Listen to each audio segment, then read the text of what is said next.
in the eyes of many who haven't tried it yet, you need to have like really cool experiences, things that would make people want to go out and get a new system, especially one that's expensive as VR. And unfortunately, this problem continues to persist even today. There is not as the content offering for virtual reality is a lot better now, but it's still got a ways to go. And that's why we've been working so hard over the past 5 years on just one specific experience. And that is core disruption. So Mike and I founded Mplex, and we started Core Disruption actually even before the company was founded.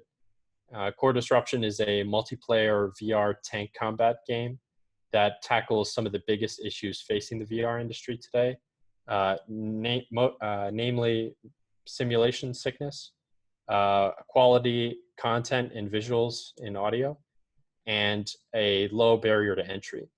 So we want to make sure that the game is playable for people that are used to playing video games like Call of Duty or Battlefield, or vehicular type games like in Halo when you drive like Scorpion tanks and Ghosts and things like that, without compromising game mechanics and without making you feel sick. So about half the population, whenever they try a VR headset, and there's varying degrees of intensity in a virtual reality game, about half the population will experience some form of simulation sickness when they first try a game. And this is a big deal for us because when a lot of people had talked to us about VR and their experience in the past, they expressed a genuine interest, but being turned off by it because they felt sick when they wanted to play it, and who wants that? So this was a problem we were working on very early on. And even before we started a company, we were just some college students who formed a club.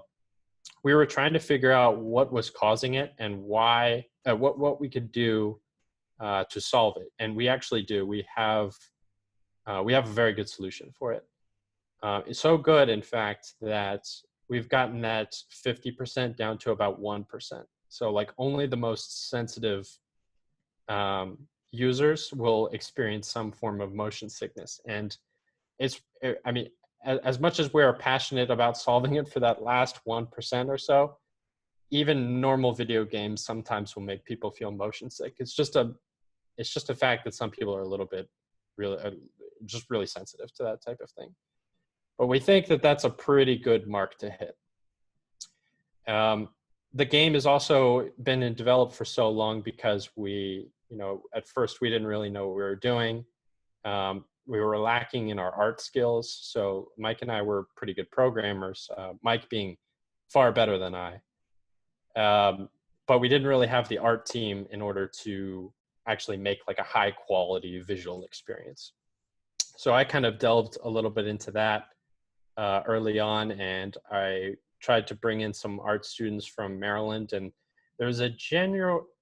there aren't a lot of people that we really found that are really good at 3D art.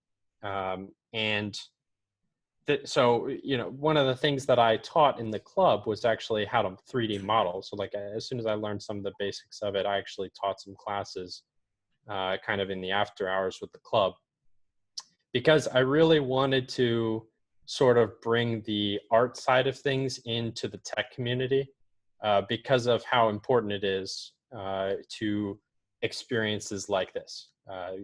My thing is VR, but there's a lot of art applications outside of VR in the tech space as well. So I kind of got off on a little bit of a tangent there, but Mike and I, when we were sophomores in 2015, we continued working on the game, and in 2016 we raised a round of about $40,000 from friends and family. Some students invested, some colleagues that we had worked with in the past. We told them what we were trying to accomplish here and the promising results we got, and we raised that. And we burned through it very fast. I quickly realized how little money that actually is. It's a lot of money for me personally. I've never seen anywhere near that much, but for a business, it's not a lot. So we burned through that pretty quickly. We kept working on the game while taking classes. And eventually, things were really tough for a while. Some team members left. But in 2019, so last year, we finally raised a $500,000 seed round investment from Robert Hisaoka. So some of you may have heard his name before, but he's an investor who's very involved in the Maryland business community at the University of Maryland. And he sponsors the Pitch Dingman competition. So the first time that he met us, we were pitching at Pitch Dingman. He really liked our pitch, and we spoke to him, and we closed a few meetings after that. So this is where we are right now. So we were expecting to release the game in August. Unfortunately, because of coronavirus, we had to slow down our marketing a little bit, and the game, there was a lot of uncertainty involved with the team, but we're still working on the game today. And as soon as we are able to run a VR esports competition, which we had planned to earlier this year, we'll start cycling into our marketing and actually exposing this game for the world to see. So I actually kind of I went through that without going through the slides here, but that's us. We took some photos with the University of Maryland's. I think this was for one of the news organizations at the university. I can't remember which off the top of my head, but they were very interested in our story. This is some screenshots of the game. So like, this is what it looks like from inside the cockpit. This zoom camera on the front here is not actually in the game yet, but it's planned. That's Mike and I teaching some students working with the VR headset. There's some more screenshots of the game. There's us, and this is one other cinematic shot of one of the vehicles. And actually, this is a interesting photo because this was back in 2015. This is when we just started working on the game before the company was even founded. This was us demoing the game at Terp Zone. So we had the game available for people to just come in and play at Terp Zone for a couple days. So, you know, that's a little bit about us. I like to kind of do these sort of unstructured meetings where I get to just kind of open things up for questions, because there's just so much I can talk about. I can talk day and night about every little thing about the game. But I just kind of wanted to show you guys a few things.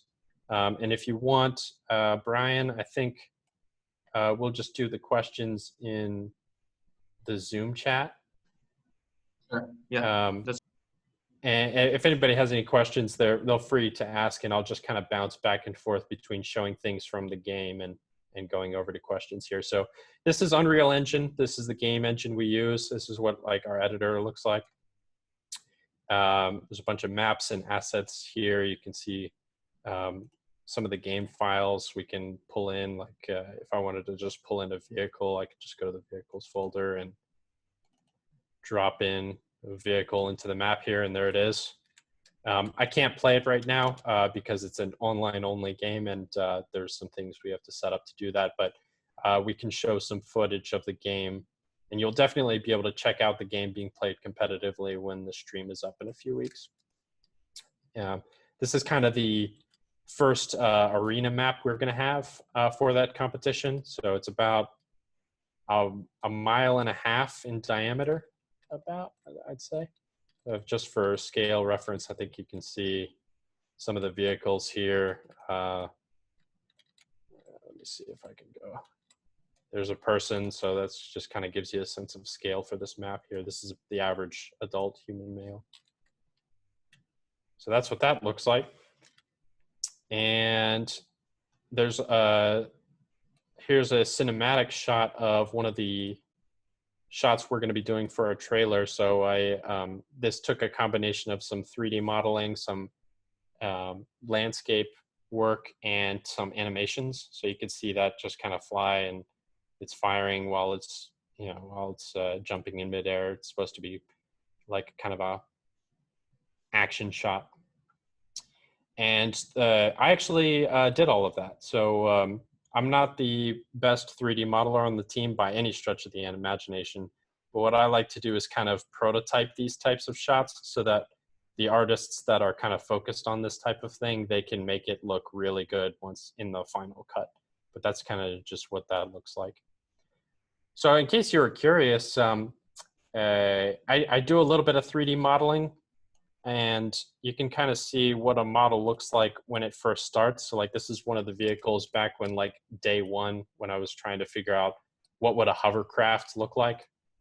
And I think I based this one off of a shape from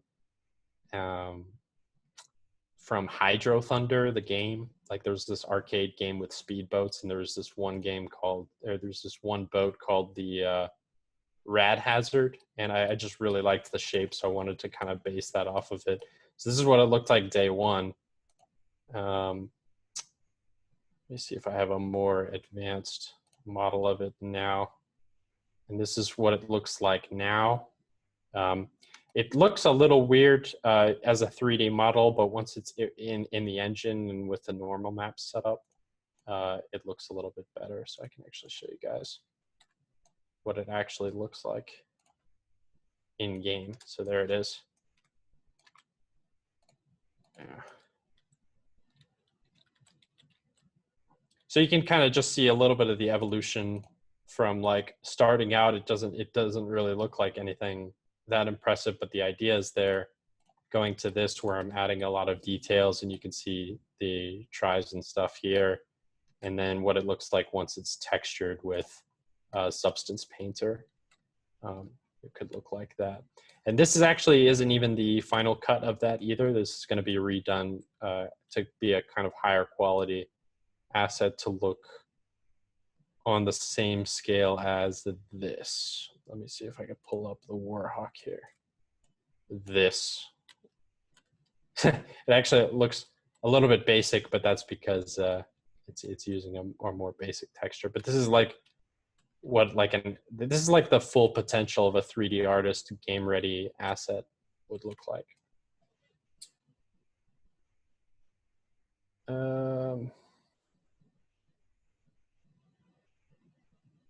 Fundraising process. So a question from Elias. So the fundraising process, so when we started, we obviously didn't have any funding. This was just kind of a college dorm project. And we had so I'm going to go back over to here.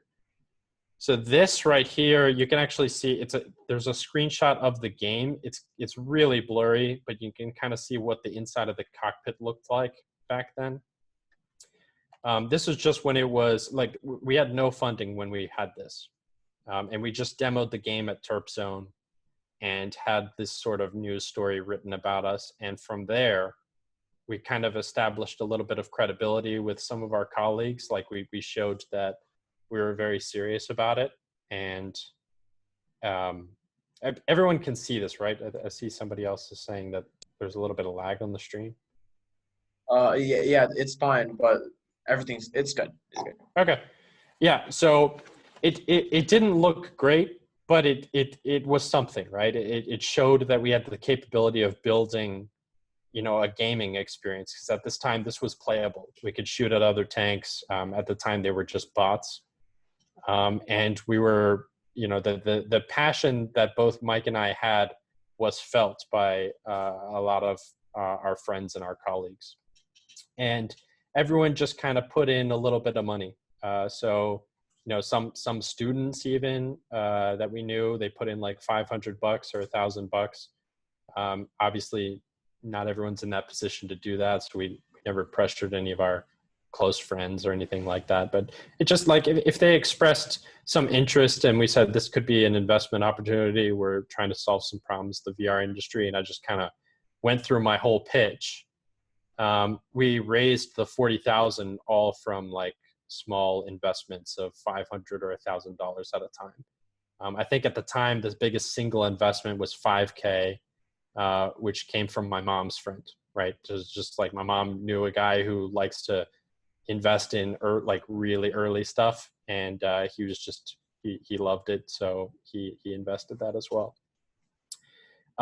At that time, I did not really know what I was doing. I thought I did, but it was, I bit off way more than I can chew with that. And this is a game that honestly, it takes like millions of dollars to produce, at least to the original scope that we had for it. So we really had to kind of tone down the scope after we burned through that 40K, and we ran out of money, and that was just it. And Mike and I still worked on the game, along with a few of the other people on the team, while we were taking classes. But for a while, it was going really slow, and we were struggling to find any artists. So I was doing all the 3D art at the time, and in order to, I had to tell myself that this was a project that I needed to raise a lot more funding, and in order to do that, typically when you're raising funds, you have to show that you have some sort of traction. So like, this is something in entrepreneurship. You have to show some sort of traction. And if you can't do that with money, you have to show some sort of interest from people, like a willingness to buy the game. We couldn't do either of those things. So for a long time, we really struggled pitching. Because we just had a prototype of a game, but we didn't have a lot of interest, and we had 0 sales.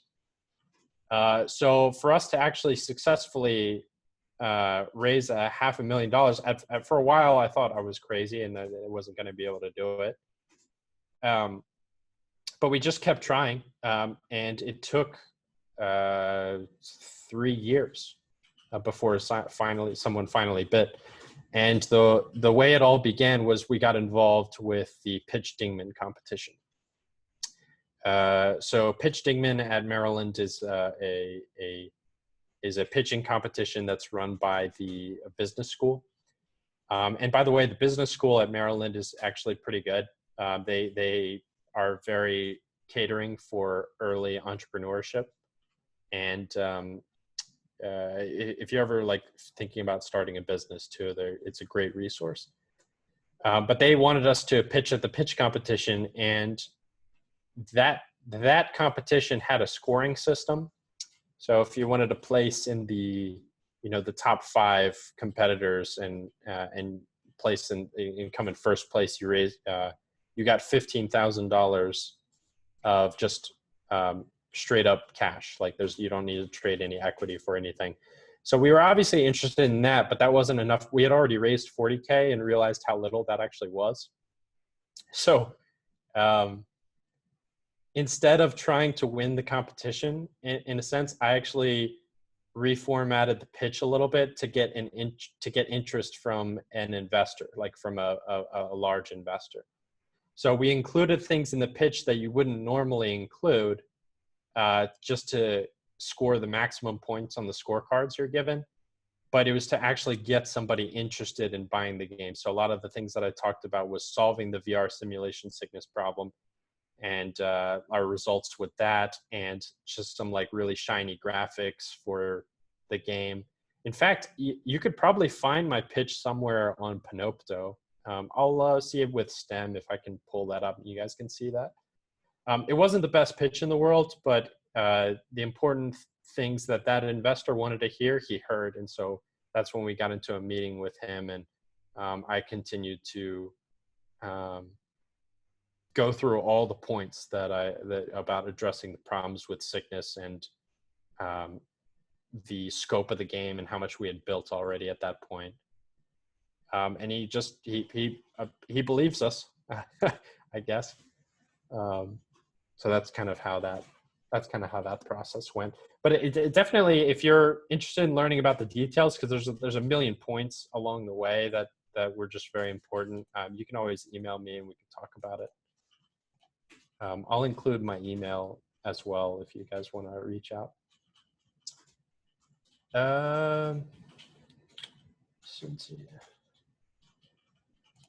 Oh yes, yeah, it was very, very difficult, for sure.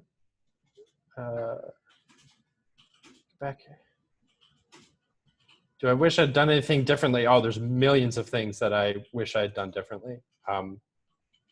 But the most important thing, I think, is that I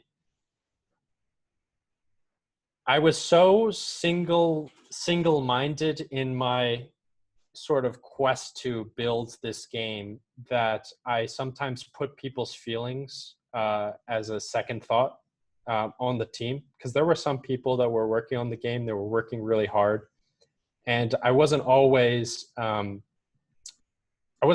thankful or as appreciative as I should have been, because it's a lot of sacrifice. A lot of people worked on it without getting paid. And I was always demanding more all the time. And that pushed some people away. So I've definitely learned from that. That's probably the biggest thing, because the team is the most important thing. The people that you work with are what makes you succeed or fail. Your success is determined by the people that you surround yourself with. And it's definitely like, I'm not much of a people person. So it was a real struggle for a while. And I'm still learning, obviously. Nothing's ever perfect, but that was probably what I would have changed the most, because I lost some good people.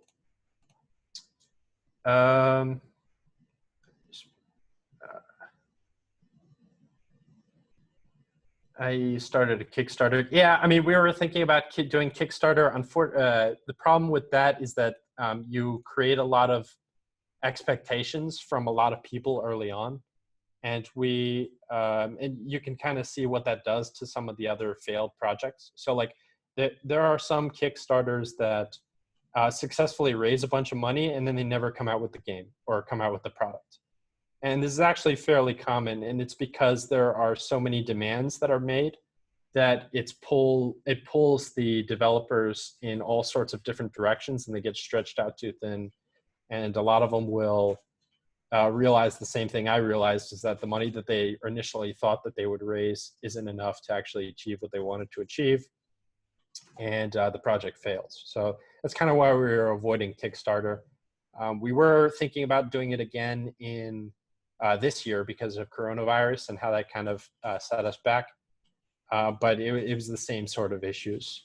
So we were trying to stay away from it. Any gameplay videos? I do. I don't have the trailer, but I have some footage from the competition. Let me see if I can pull some of that up. So this is like an early prototype of what it looks like from inside the cockpit. This is without VR, so like I'm just using head movement inside the cockpit.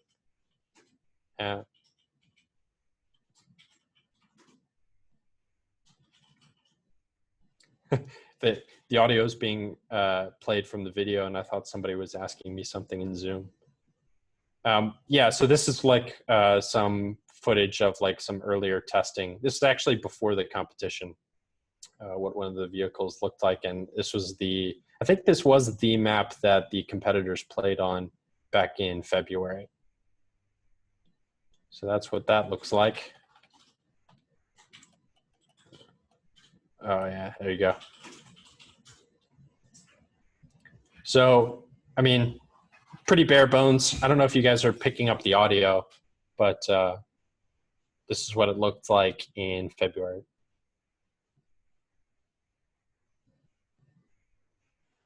But there will be plenty of other footage back in once the competition is underway. Give any advice? That's fine. You don't need to hear the audio. You can just kind of see what it looks like. It's still in pre-alpha. If I had to give myself back, if I had to give any advice to myself back when I started knowing what I know now, other than what I said about working with the team, let me think. What else would I say? I would say start the fundraising process a lot earlier and be focused on that a lot a lot more than I was, because I was somebody who was like, if an investor comes, they'll just come. I'm just going to keep working on the game each day. And that was kind of the wrong approach, and that's why it took like 3 years before we finally found the funds for it. I probably could have raised the investment back in later. I probably could have raised the investment a lot sooner and given us a lot less headaches if I had focused on that sooner. So that's probably the advice I'd give myself to my younger self from 3 years ago. Computer sound while playing video directly transmits. All right, I mean, it's okay. I don't need to share the audio. But the audio is like, yeah, the audio is a little underdeveloped as well. The tanks were a great platform for that because of this. So we actually may be doing flying vehicles in the like expansions or like the second title of the game if this game's successful. But the reason that we use tanks is because tanks are a very good system to introduce movement mechanics without making people feel sick, because they're very like slow and lumbering. And so like when we originally made our first prototype of the game back in BitCamp of 2015, we got a lot of positive feedback from people because it was a tank. It was like a tank game that we had built over 24 hours. And very few people actually felt sick from it. So we thought, well, because the tanks don't move very quickly and it's high up off the ground, you aren't seeing as much movement all the time, and it's a lot less sort of like nausea inducing. We didn't really understand it that well at that time, but it seemed promising. So we built on that and we created a system which you can kind of see here. So this is like a schematic of one of the tanks, and you can see the cockpit is actually inside of a sphere. And this sphere freely rotates within the vehicle. The reason that that's important, why that's such a big deal for simulation sickness, is because in order for you to, so like when somebody plays a VR game, they're sitting in their living room and their orientation is not changing. So like if you're flying in a spaceship, you know, and you flip upside down, you're still sitting right side up in the real world. And that disconnect between what you feel and what you're seeing causes simulation sickness. So when a tank is going uphill or going, you know, like on any sort of incline, this cockpit counter rotates inside of the vehicle so that you're still sitting straight up relative to the real world that you would be inside, that other than the orientation of the tank itself. And tanks, because of their slow and cumbersome nature, this was a very good system to introduce this so that it was like the least, it wasn't very overwhelming for the players. That's why we went with tanks, and that's kind of an overview of our system. There's a lot of like other things that I can't really talk about why the system works so well, but that's like the gist of it. Why did you split with Irib? I haven't split it with Irib. I still am in contact with him. He couldn't support us from an investment side of things because he was the CEO of Oculus at the time, and that would be a conflict of interest because he was the CEO of the company that has a platform for all the developers. So there's conflict of interest rules about, like, you know, if Oculus, like if somebody from Oculus, like the CEO, invested in us, we wouldn't. It might show favoritism once they put their game on our platform. It's like, well, the CEO invested in the company, so they can't do that. So I haven't split with him. I still talk with him from time to time. He's no longer with Oculus. He's doing other things now. We had raised the investment that we needed before he left Oculus. So that's kind of why I don't mention him too much. It was also another thing too. It was like, you know, he didn't really want to like show favoritism for us because he had already helped us so much with the XR club, and he had done more than enough to support the campus community at that time. So like he was working with some of the other campus clubs too. It just wasn't the right thing for us to kind of push that. Have you had any tank operators play the game? I haven't. I don't know anybody who's an actual like tank crewman, but I do know a lot of people who are in the military who've tried the game. Like some from the Marines, some pilots from the Air Force have tried our game too. But no actual tank crewman. I'd like to have one if anybody knows somebody. I think it'd be a cool thing. Have the tournaments that have already taken place brought a significant amount of attention to? Not really. We didn't publicize it, so the attention to the game we wanted to bring was not. We weren't going to be ready for that yet until the finals tournament, which we planned to run in April. Obviously, we couldn't do that because of coronavirus. But we actually were avoiding bringing attention to the game at that time because it wasn't as developed for us to be comfortable putting it out in public yet. I think it was to build a community around the game. Well, obviously, it probably is the most important thing we can do because the community is what keeps the game alive. So it's very much like these first players that are participating in our tournament are going to be, in some ways, they're going to be advocates for us. So we obviously want to build out from this group that we have that's participating in this tournament. It's having fun with the game.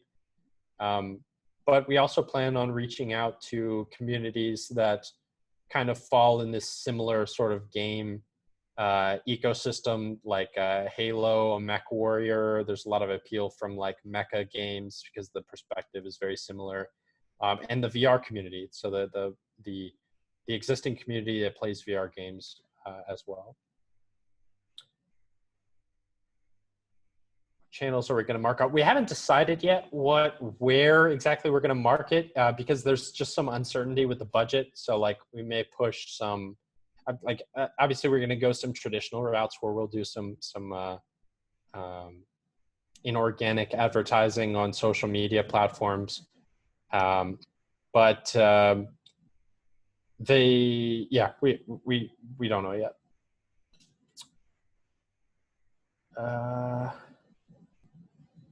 What was the solution? So the solution, well, so that's a question, right? I mean the solution is a combination of things, but one of them is this system here. So like this free 360-degree rotating cockpit inside of the vehicle. I'm wondering if, let's see here. Some of these are kind of old. Let me see if I can find a newer example. This is one of the newer games. Yeah, this isn't showing the system working. I'll look around for a bit while I'm going through any other questions that people have, but I'll be sure to show you kind of the system working and why it makes it so comfortable for so many people. That brings it down to that sort of 1%.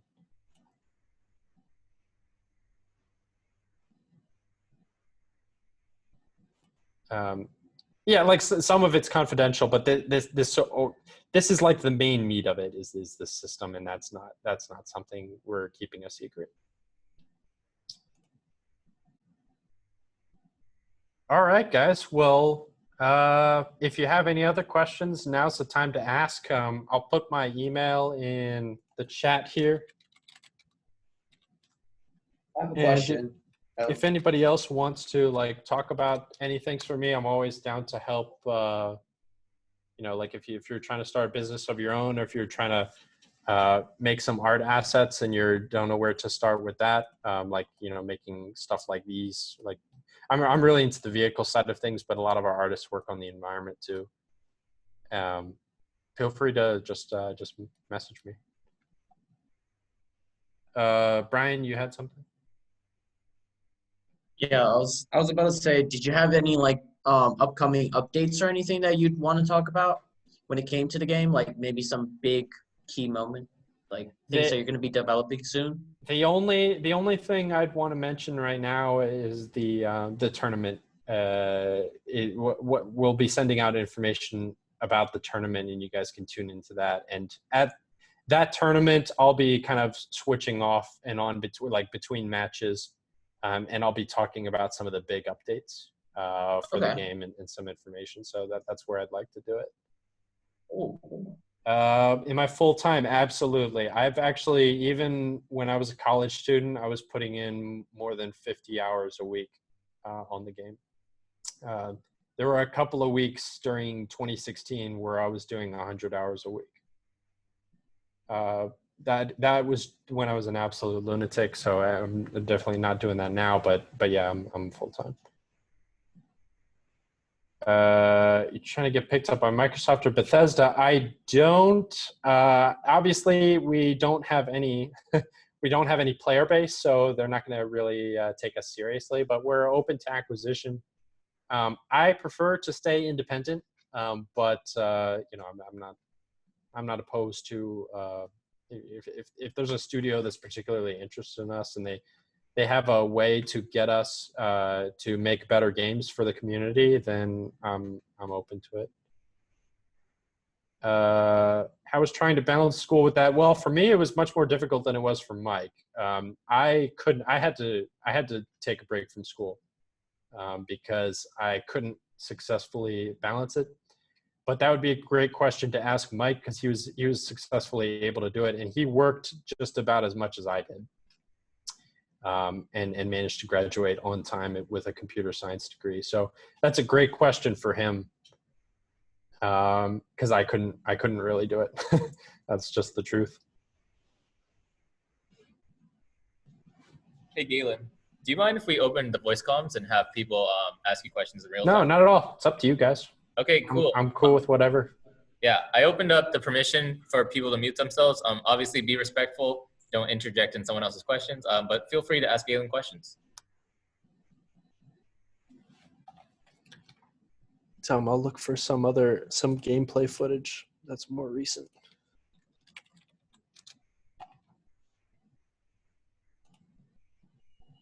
How difficult was it to like actually balance the game? Like, did you have to like do a lot of trials during the competition, or was it mostly like simulations and stuff like that? You mean like the competitive balance of the game? Yeah. Yeah, it's something that is it's something that every single game that's ever been made for multiplayer games struggles with. I mean, even the most like big budget games that have like hundreds of people specifically working on balancing games, they struggle with. So obviously it's very difficult. And we're taking the approach that instead of always trying to guarantee that everything is balanced, because the only true way to balance something is that if every vehicle was the same and every weapon was the same. And that the closer you get to that, the more homogenized the experience is, the less fun it is, in my view. And the less interesting it is from a customization standpoint. So while we're doing our best to try to balance the weapons and the vehicles and things like that, we're taking a little bit of a different approach to the whole balancing thing. Whereas like, as long as there isn't one specific meta,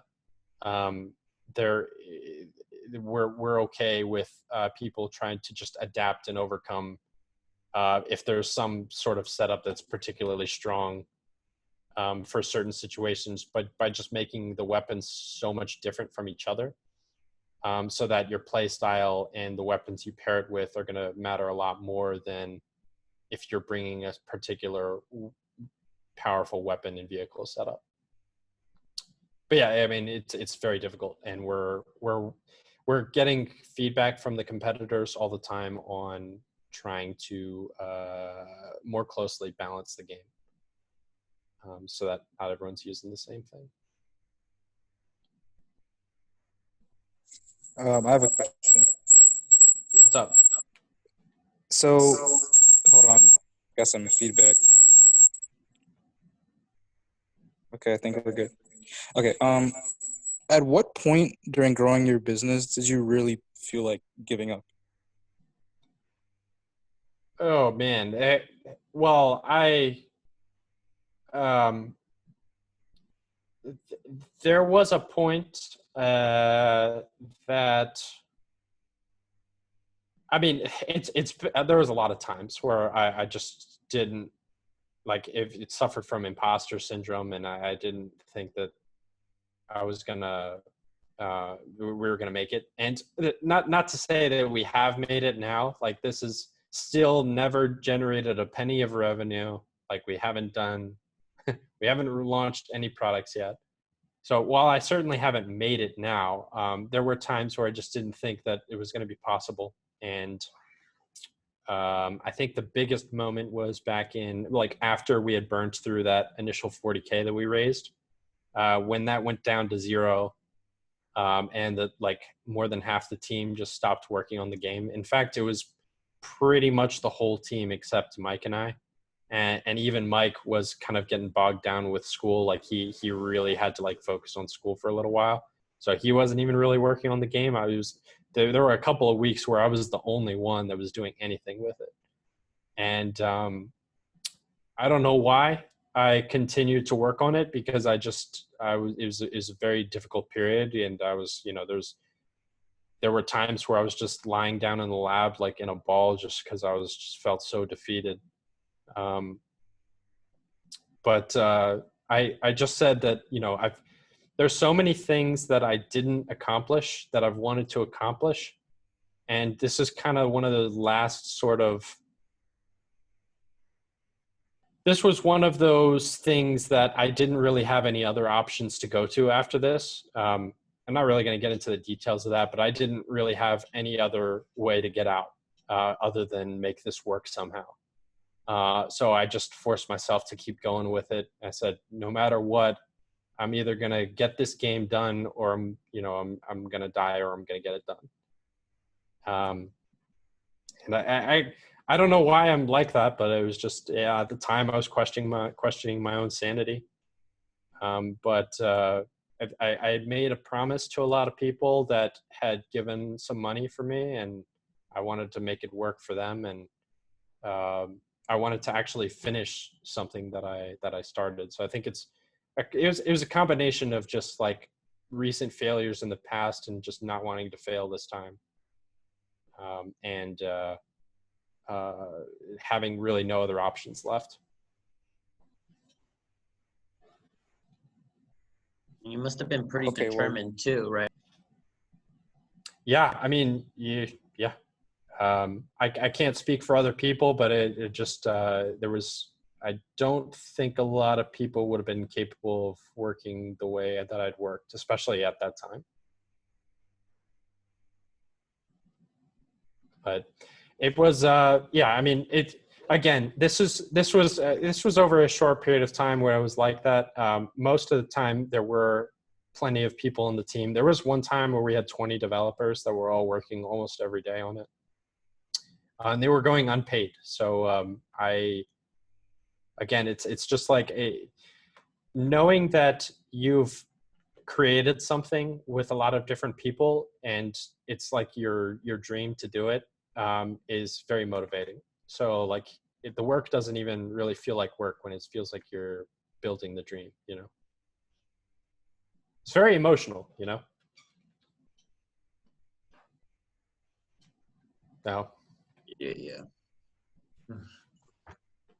So where were those, you said there were 20 developers working on it unpaid? Yeah, this was before we raised any money for the game.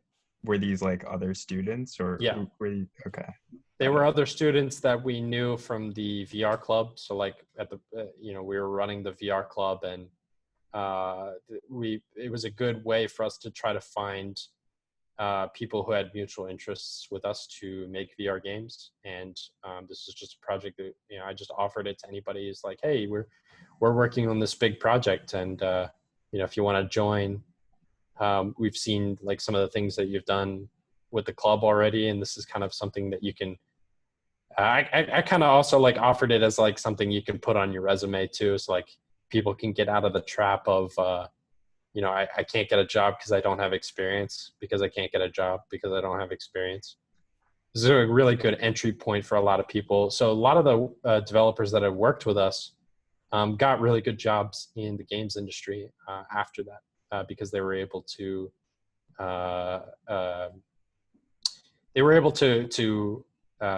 present this as experience.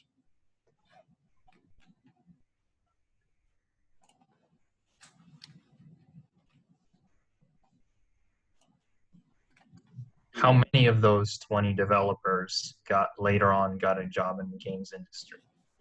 Oh man, well, it wasn't. Let me pull up the logs. It wasn't just 20 developers. It was just I think the largest the team was at any one point was 20 people. But let me see. So we had 48. It looks like people that had at one point had a hand in working on the project. And if I'm just going down the list here, 1, 2, 3, 4, 5, 6, 7. It's like about 10 people got games industry jobs, and the other 20-ish people it's a mixed bag. So like some of them got computer science jobs in like other industries. Some are still students here. Some went to graduate school. Yeah, so it's kind of like 10, I'd say, got jobs in the games industry. So like some people are two of our former people are working at EA now. One is working for PUBG. Where's some of the other? I can't remember the rest off the top of my head. Companies like that. High Res. One of our guys went to High Res Studios to work on Rogue Company. So about 10 people. Okay, so this may be like, I guess we're moving towards the closing part. Do you have any just general advice for us, whether it be business related, school related, or just how to stay afloat and how to do what we want to do and make it successful? Well, yeah, I do. I would say that, you know, a lot of the time that I spent working on this game wasn't really thinking about the business side of things. I was just doing something that I wanted to do. And one thing that makes me really happy, that makes me really like, gives me a real big sense of fulfillment, is that if I'm able to unleash other people's potential and allow them to work on things that they want to do as well. Because most of life is spent doing stuff you don't want to do. And for those times that you do get to work on what you want to work on and you get to do what you want to do, those are times that are that's what everyone lives for. So whether it's in like you're actually trying to start a business, or you just want to, you know, be a better artist, or you want to get better at coding, whatever it is, just try to think about if you're enjoying what you're working towards and you're enjoying what you do. And try to stay focused on that, because there are a lot of ways to sort of fall into doing stuff that you don't want to do because you feel like you need to. Sometimes that it's unavoidable, but sometimes you really can do stuff you want to do, and life is short. You got to go for it. Cool. Thanks for coming in, Galen. Oh, my bad. I'm like really close to the camera. Thanks for coming in, Galen. As Flower STEM's first guest speaker, I guess it's 9 o'clock, so our event officially ended. But can everyone just like, I don't know, Zoom emoji, clap for Galen? Because I think he was like great speaker. Learned a lot about VR, about the entrepreneurial experience. Yeah. Well, I always get to enjoy talking about the games. Anytime I get to do that, I'm having fun. So, and you know, I think Flower STEM is a really cool it's a really cool program with a lot of the guys have some cool ideas for it, and I think it's a good idea. I definitely want to see some of the next events that you guys are going to be doing. So I'll be sure to be in touch.